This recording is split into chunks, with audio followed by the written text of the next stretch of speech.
ವೀಕ್ಷಕರೇ, ಮೊದಲ ಹಂತದ ಡಿಸ್ಕಷನ್ ನಲ್ಲಿ ನಾವು ಮಾತನಾಡ್ತಾ ಇದ್ವಿ ಡೂ ಆರ್ ಡೈ ಜೆಡಿಎಸ್ ಪಾಲಿಗೆ ಅಂತ. ಅದರ ಜೊತೆಗೆ ಒಕ್ಕಲಿಗ ನಾಯಕ ಯಾರು ಅನ್ನೋದು ಕೂಡ ಅದರಿಂದ ಸ್ಪಷ್ಟವಾಗುತ್ತೆ. ಇದರ ಜೊತೆಗೆ ಹಳೆ ಮೈಸೂರಿನಲ್ಲಿ ಇರುವ ನಾಯಕರಿಗೆ ಅಗ್ನಿ ಪರೀಕ್ಷೆ ಇರುತ್ತದು. ಸಿದ್ದರಾಮಯ್ಯ ಅವರಿಗೆ, ಡಿಕೆಶಿ ಅವರಿಗೆ, ದೇವೇಗೌಡರಿಗೆ, ಕುಮಾರಸ್ವಾಮಿಗೆ ತಮ್ಮ ತಮ್ಮ ರಾಜಕೀಯ ಪ್ರಾಬಲ್ಯ ಎಲ್ಲಿವರೆಗೆ ಬಂದು ನಿಂತಿದೆ ಅನ್ನೋದ್ರ ಬಗ್ಗೆ ಗೊತ್ತಾಗತ್ತೆ.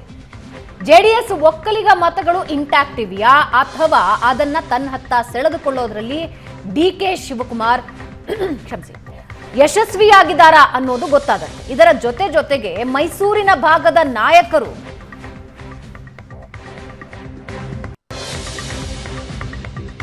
ಕಡಿಮೆ ಮತಗಳು ಬಂದ್ರೆ ಕಾಂಗ್ರೆಸ್ ವಿಷಯದಲ್ಲಿ ಸಿಎಂಗೆ ಹಿನ್ನಡೆಯಾಗುತ್ತೆ, ಡಿಕೆಶಿಗೆ ಹಿನ್ನಡೆಯಾಗುತ್ತೆ. ಒಂದು ವೇಳೆ ಜೆಡಿಎಸ್ ಕಡಿಮೆ ಬಂತು, 3 ಕ್ಷೇತ್ರಗಳನ್ನು ಗೆಲ್ಲದೆ ಜೊತೆಗೆ ಬಿಜೆಪಿಯ ಜೊತೆ ಹೊಂದಾಣಿಕೆ ಮಾಡಿಕೊಂಡು ಏನು ಮೈತ್ರಿ ಮಾಡಿಕೊಂಡಿದ್ದಾರಲ್ಲ ಆ ಕ್ಷೇತ್ರಗಳಲ್ಲೂ ಕೂಡ ತಮ್ಮ ಓಟನ್ನ ಬಿಜೆಪಿಗೆ ಶಿಫ್ಟ್ ಮಾಡೋದಕ್ಕೆ ಸಾಧ್ಯ ಆಗದೇ ಇದ್ರೆ, ಬೇಸ್ ವೋಟ್ ಇದೆ, ಜೆಡಿಎಸ್ ಬೇಸ್ ವೋಟ್ ಇದೆ, ಅದನ್ನ ಬಿಜೆಪಿಗೆ ಶಿಫ್ಟ್ ಮಾಡೋದಕ್ಕೆ ಸಾಧ್ಯ ಆಗದೇ ಇದ್ದಲ್ಲಿ ಅದು ಕೂಡ HDK ಅವರ ನಾಯಕತ್ವದ ಬಗ್ಗೆ ಒಂದು ಪ್ರಶ್ನೆ ಉಂಟು ಮಾಡುತ್ತೆ. ಸೊ ಇಲ್ಲಿ ಸಿದ್ದರಾಮಯ್ಯ, ಡಿಕೆ ಶಿವಕುಮಾರ್, ದೇವೇಗೌಡರು, ಕುಮಾರಸ್ವಾಮಿ, ಆನಂದ್, ಒಂದು ಒಕ್ಕಲಿಗ ಫೈಟ್ ಬಗ್ಗೆ ಮೊದಲಿಗೆ ತಗೋಣ.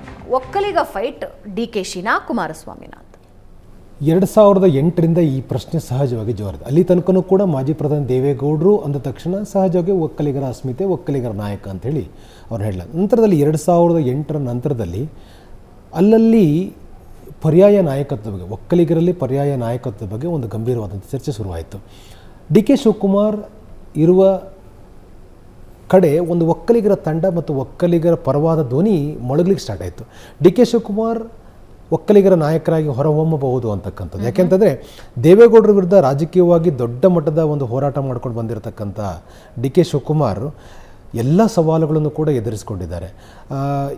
ಇಡೀ ಒಕ್ಕಲಿಗ ಸಮುದಾಯ ದೇವೇಗೌಡ ಜೊತೆ ನಿಂತಾಗಲೂ ಕೂಡ ಪಕ್ಷದ ಸೈದ್ಧಾಂತಿಕ ನೆಲೆಗಟ್ಟಿನಲ್ಲಿ ದೇವೇಗೌಡರನ್ನು ಸತಾಯಗತ ಸೋಲು ಗೆಲುವಿನ ಮಧ್ಯದಲ್ಲೂ ಕೂಡ ಅವರು ಎದುರಿಸುವಂಥ ಪ್ರಯತ್ನವನ್ನು ಮಾಡಿದ್ದಾರೆ. ಹಾಗಾಗಿ ದೇವೇಗೌಡರ ನಂತರದಲ್ಲಿ ಯಾರು ಅನ್ನುವಂಥ ಪ್ರಶ್ನೆಗಳು ಬಂದಾಗ ಸಹಜವಾಗಿ ಡಿ ಕೆ ಶಿವಕುಮಾರ್ ಹೆಸರು ಬಹಳ ಪ್ರಮುಖವಾಗಿ ಕೇಳಿಬಂತು. ಹಾಗಾಗಿ 2008ರ ಈಚೆಗೆ ಅದು ಬೇರೆ ಬೇರೆ ಬೇರೆ ಬೇರೆ ಸ್ವರೂಪಗಳನ್ನು ಪಡ್ಕೊಂಡು ಬಂದು ಇಲ್ಲಿಗೆ ಬಂದು ನಿಂತಿದೆ. ನಿಶ್ಚಯವಾಗಿಯೂ ಅಂದರೆ ಈಗ ಒಕ್ಕಲಿಗರ ಮುಂದೆ ಹೋಗಿ ನಿಂತು, ಒಕ್ಕಲಿಗರ ಇಡೀ ದೊಡ್ಡ ಸಮುದಾಯದ ಮುಂದೆ ಹೋಗಿ ನಿಂತುಕೊಂಡು ನನಗೊಂದು ಅವಕಾಶ ಕೊಡಿ, ಸಹಿ ಹಾಕುವಂಥ ಅಧಿಕಾರ ಕೊಡಿ, ಒಂದು ಅವಕಾಶ ಕೊಟ್ಟಿದ್ದೆ ಆದರೆ ಆ ಅವಕಾಶ ಕೊಡುವ ಸಮಯ ಬಂದಿದೆ, ನನಗೆ ಅವಕಾಶ ಕೊಡಿ ಅಂಥೇಳಿ ಕಳೆದ ಬಾರಿ 23ರ ವಿಧಾನಸಭಾ ಚುನಾವಣೆಯಲ್ಲಿ ಆ ಕಾರ್ಡನ್ನು ಪ್ಲೇ ಮಾಡಿದ್ರು. ಆ ಕಾರ್ಡನ್ನು ಆ ಸಮುದಾಯ ಕೂಡ ಒಪ್ಕೊಂಡಿದೆ.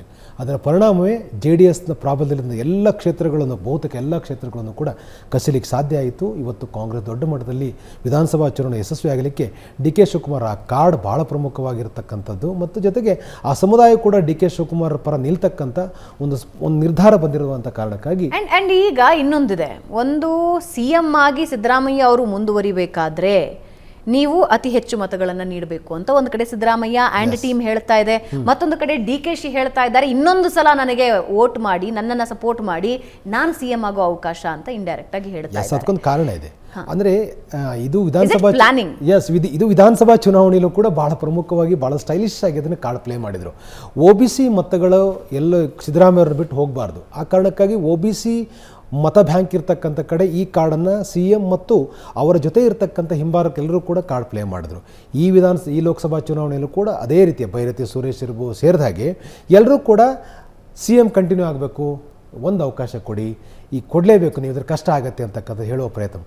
ಜೊತೆಗೇ ಈ ಲಿಂಗಾಯತರ ಪ್ರಾಬಲ್ಯ ಇರತಕ್ಕಂಥ ಕ್ಷೇತ್ರಗಳಲ್ಲೂ ಕೂಡ ಏನು OBC ಮತಗಳಿದೆ ಅವರನ್ನು ಸೆಳೀಲಿಕ್ಕೂ ಕೂಡ ಲಿಂಗಾಯತ ನಾಯಕರು ಕೂಡ ಅದನ್ನು ಪ್ಲೇ ಮಾಡುವಂಥ ಪ್ರಯತ್ನಗಳು ಮಾಡಿದ್ರು. ಸೊ ಹಾಗಾಗಿ ಸಿದ್ದರಾಮಯ್ಯ ಪರವಾಗಿ ಒಂದು ವರ್ಗ, ಜೊತೆಗೇ ಒಕ್ಕಲಿಗ ಮತಗಳು ಯಾವುದೇ ಕಾರಣಕ್ಕೆ ಕೈ ಬಿಟ್ಟು ಹೋಗಬಾರ್ದು, ಮತ್ತೊಂದು ಬಾರಿ ಅವ್ರನ್ನ ನಿಲ್ಲಬೇಕು ಅನ್ನುವಂಥ ಕಾರಣಕ್ಕಾಗಿ ಡಿ ಕೆ ಶಿವಕುಮಾರ್ ತಮ್ಮ ಈ ಒಕ್ಕಲಿಗ ಕಾರ್ಡನ್ನು ಪ್ಲೇ ಮಾಡಿದ್ರು.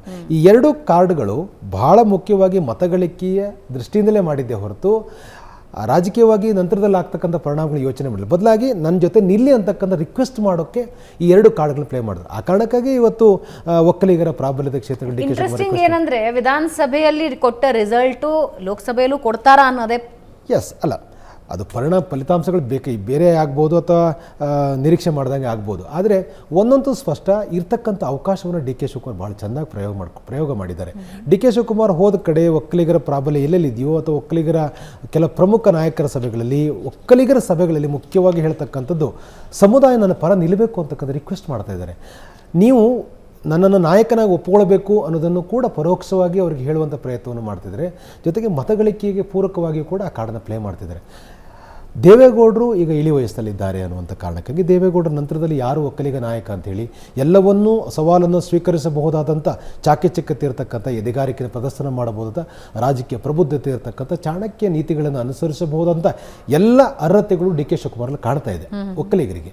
ಆ ಕಾರಣಕ್ಕಾಗಿ ಅವರು ಪರ ನಿಲ್ಲಬಹುದು ಅಂತಕ್ಕಂಥ ವಿಶ್ವಾಸ ಬಹಳ ಸ್ಪಷ್ಟವಾಗಿ. ಇದರ ಜೊತೆಗೆ ದೇವೇಗೌಡರ ವೋಟ್ ಬ್ಯಾಂಕ್ ಕೂಡ ಇಂಟ್ಯಾಕ್ಟ್ ಇದೆಯಾ ಇಲ್ವಾ, ಶಿಫ್ಟ್ ಆಗಿದೆಯಾ, ಇದು ಗೊತ್ತಾಗತ್ತೆ. ಆ್ಯಂಡ್ ಇಂಟ್ರೆಸ್ಟಿಂಗ್ ಏನಂದರೆ ಆನಂದ್, 2 ಕ್ಷೇತ್ರಗಳನ್ನಂತೂ JDS ಗೆಲ್ಲಲೇಬೇಕಾದ ಒತ್ತಡದಲ್ಲಿದೆ. ಒಂದು ಹಾಸನ, ಇನ್ನೊಂದು ಮಂಡ್ಯ. ಯಾಕೆಂದರೆ ಸ್ವತಃ ಕುಮಾರಸ್ವಾಮಿ ಅವರು ನಿಂತಿದ್ದಾರೆ, ಮತ್ತೊಂದು ಕಡೆ 3ನೇ ಜನರೇಷನ್ ಪ್ರಜ್ವಲ್ ರೇವಣ್ಣ 2ನೇ ಸಲ ಅಖಾಡಕ್ಕೆ ಇಳಿದಿದ್ದಾರೆ. ಶ್ರೇಯಸ್ ಪಟೇಲ್ ಎದುರುಗಡೆ ಇದ್ದಾರೆ. ಟಫೆಸ್ಟ್ ಎಷ್ಟರ ಮಟ್ಟಿಗೆ ಅಂದರೆ ಹಾಸನಕ್ಕೆ ದೇವೇಗೌಡರು ಬರೋಬ್ಬರಿ 17 ಬಾರಿ ವಿಸಿಟ್ ಮಾಡಿದ್ದಾರೆ. ಕರೆಕ್ಟ್. ಚುನಾವಣೆ ಘೋಷಣೆ ಆದ ನಂತರದಲ್ಲಿ 17 ಬಾರಿ ವಿಸಿಟ್ ಮಾಡಿದ್ದಾರೆ.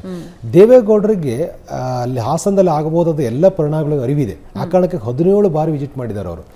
ಮತದಾನಕ್ಕೆ ಮುಂಚಿತವಾಗಿ ಇನ್ನೊಂದ್ಸಲ ಹೋದರು. ಅವರು ಮೊನ್ನೆ ಹೋಗಿ ಅಲ್ಲಿ ವೋಟ್ ಅಂದರೆ ಸಿಕ್ಕ ಅವಕಾಶಗಳೆಲ್ಲವನ್ನೂ ಕೂಡ ಅವರು ಬಳಕೆ ಮಾಡ್ಕೊಂಡು ಆ ಕ್ಷೇತ್ರವನ್ನು ಗೆಲ್ಲೇಬೇಕು ಅಂತ ಪ್ರಯತ್ನವನ್ನು ಮಾಡಿದರು. ಹಾಗಾಗಿ ಇದು ಬಹಳ ಪ್ರಮುಖ ಆಗತ್ತೆ. ಹಾಸನ ಮತ್ತು ಮಂಡ್ಯ ಶತಾಯಗತಾಯ ಗೆದ್ದುಕೊಳ್ಬೇಕು. ಕೋಲಾರ ಗೆದ್ದುಕೊಂಡ್ರೆ ಅದೊಂದು ಬೋನಸ್ ಪಾಯಿಂಟ್ ಆಗುತ್ತೆ. 3 ಕ್ಷೇತ್ರಗಳನ್ನ ಗೆಲ್ಲಬೇಕಾಗಿದೆ. ಇದ್ರ ಜೊತೆಗೆ ಬೆಂಗಳೂರು ಗ್ರಾಮಾಂತರ ಇದೆಯಲ್ಲ, it is very interesting. DK brothers ಶತಾಯಗತಾಯ ಗೆಲ್ಲಬೇಕು ಅಂಡ್ ಗುಡ್ ಮಾರ್ಜಿನ್ ಅಲ್ಲಿ ಗೆಲ್ಲಬೇಕು. ಆಗ ಅವರ ಅಧಿಕಾರ, ಅವರ ಸಾಮರ್ಥ್ಯ ಇಂಟ್ಯಾಕ್ಟ್ ಇದೆ ಅನ್ನೋ ಒಂದು ಸಂದೇಶ ಹೋಗುತ್ತೆ. ಗುಡ್ ಮಾರ್ಜಿನ್ ಅಲ್ಲಿ ಗೆಲ್ಲಬೇಕು DK ಸುರೇಶ್ ಅವರು.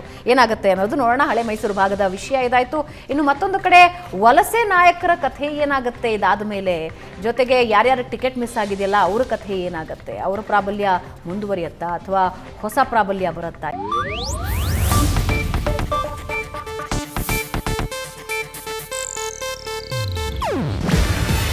ಇದು ಏಷ್ಯಾನೆಟ್ ನ್ಯೂಸ್ ನೆಟ್ವರ್ಕ್ ಪ್ರಸ್ತುತಿ.